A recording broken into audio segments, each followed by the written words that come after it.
Welcome back to another episode with PixMWeb. In today's episode, we're going to go deeper into learning PHP. But before we do so, I always get asked the question, is PHP the right language to learn?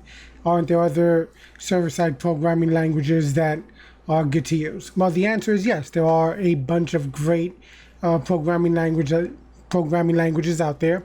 There's Python, Ruby with Ruby on Rails, there's Java. There's JavaScript now with Node.js that you could use. There's really a lot that you could check out. But if you check out the latest stats, that's recent from this year in July 2016, this is the usage of server-side programming languages for websites online. As you can see, 82.1% of the websites online are using PHP. So that number indicates that PHP is one of the most popular and one of the most widely used server-side programming languages online today. So should you learn it? Probably should. All right, so let's get back to our tutorial. All right, so if you remember in the last time, we created this index.php file. We have our folder structure, php_toots for tutorials. And we had this simple information over here. Now let's see how we can clean this up a little bit. As you can see, we are echoing out the HTML. All right, so I don't necessarily want to do that. I'm going just to erase this over here. I'm going to clean this up. Over here, just remove all that. Remove that and that. All right, so in order to do that, as you recall, we have to close off our PHP. All right, so I'm just going to clean that up a little bit. Okay, so now what can we do here? Let's give ourselves a little bit of space. I'm going to introduce you today, right now, to variables. Variables are little containers that you can put store information into. So let's say we want to store the first name Joel. All right, so let's create a variable with a $sign. You need to use a $. And I'm going to use fname, and then I'm going to assign it. The equal sign, as you know, it is the assignment operator in PHP. So you're going to assign it a string, which is text. You have to put a string inside quotes. So we're going to say Joel. And then we have to close off all PHP statements with a semicolon. All right, so now what can we do here? So now we can take this, copy, and paste the fname right there. All right, so let's see what that produces for us. So let's go over this again. So we're creating a variable with a $sign. Fname for first name is assigned the value of Joel. And then we're going to echo out, hi, my name is fname, right there. So let's see what happens. We're going to go back to our browser. Go here, we're going to refresh. As you can see, it stays the same. All right, so that works. This is beneficial because if you're getting information from a database, like if a user logs in, you can then input that data into a variable. Then you can echo out that information, to the screen, like welcome Joel or something like that.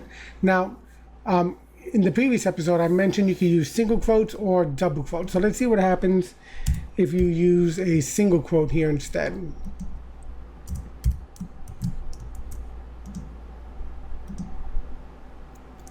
The local page isn't available. All right, so what happened? Well, first we got to get rid of that there. Let's see. Let's reload that. All right, so now it says, hi, my name is fname. So what happened here? All right, so what happens is double quotes, you can input variables inside. Single quotes, you cannot. So we need to leave this as a double quote in order for this to work. All right, my text editor is auto-completing the quotation marks, so that's why we had that previous error. So now you see that we're echoing out this string here with a variable inside of it. So that is, one of the benefits of using, PHP. So now let's see what else we can do. I'm going to put a BR tag just so we can have that spacing onto a new line when we save the document and refresh the browser. All right, so now let's see what else can we do here. We're going to try some concatenation. So we're going to try a different way of putting together the echo statement and string. So we're going to echo, we're going to put hi, my name is, and we're going to put a space there, leave that, and with the period sign and a space, we're going to be concatenating or building up the string. So we are getting out of the string here, and we're going back into straight PHP. We're going to put that like that, and then let's concatenate something else. Let's say thanks for visiting, and then we're going to put a BR tag to wrap that up. And then as always, we have to close off our PHP statements with a semicolon. So let's look at this. So we have the echo command. We have a string, hi, my name is, with a space here, and then we are putting the F name after the period, and then a space, period, and then space, and we're going back into the string here. That's going to be outputted. So thanks for visiting, and then a BR tag. So let's save that. Let's go back to the browser and let's see how that looks. Hi, my name is Joel. Thanks for visiting. Look at what happened here. So right here we have this literally pushing up right against the Joel. Why is that happening? Because when we are doing this, we need to actually put in another space. And the way we do that is by, after concatenating that, we put in an empty string. So what we're doing is we're saying, hi, my name is, and then F name, and then we're putting in an empty string, and thanks for visiting. Let's take a look at it now. And now we have our space. So see, that works. All right, so in this episode, I just wanted to show you what a variable was. Variables are very helpful because it allows you to store a little bit of information that you can gain or gather from a database or something inside your application, and then you can output that to the browser. Let's say you do have a last name. So let's say we have to start that with the $, our name for last name. We're going to assign it the value of my last name here. All right. And then we're going to save that. So now, if you wanted to output that here, you would just literally put in the other variable, and then you would put in another empty string in that manner. All right, so you see what I'm doing here? Hi, my name is Joel, pulling in this variable right here, space, Joel space, and then Rivera space, and thanks for visiting. All right, so we have that. So we saved it. Let's go to the browser, refresh, and now you see it outputs the first and last name. Now, if you wanted, you can actually create another variable, full name, and assign it the value of F name. We're going to put in an empty string.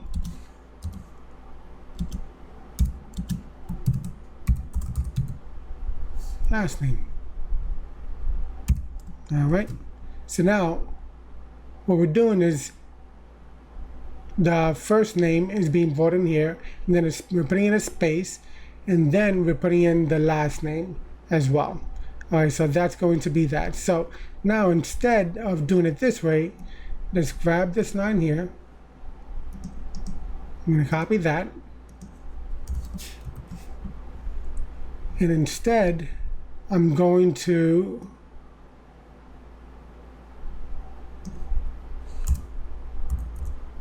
all right, output full name. And let's see if that works. All right, so what we're looking to do here is combine these two variables into one on the full name, and then we're going to see if we can output it in that manner. And we're putting the space in here. Let's see what happens. As you can see, it works as well. So hi, my name is Joe Rivera. Thanks for visiting. Same thing there. All right, so it works. So this is combining information, and you can build up a string of text in that manner by pulling out specific variables. It could be the first name, last name, date of birth. It could be email address, various snippets of information that you might receive from a user generated input on a form on your website that you're pulling into your database and then outputting to the browser, things of that nature. So this shows you what variables are. Variables are very helpful in PHP and in most programming languages. They allow you to store snippets of information that you can then later reuse. All right, so hopefully you found this tutorial helpful. If you have any thoughts or ideas or questions, leave them in the comment section below. And don't forget to subscribe, because I'll be showing you some more information on how to code with PHP. This is the beginner series, and then later on we'll go into more advanced topics. Thanks for joining. Don't forget to subscribe.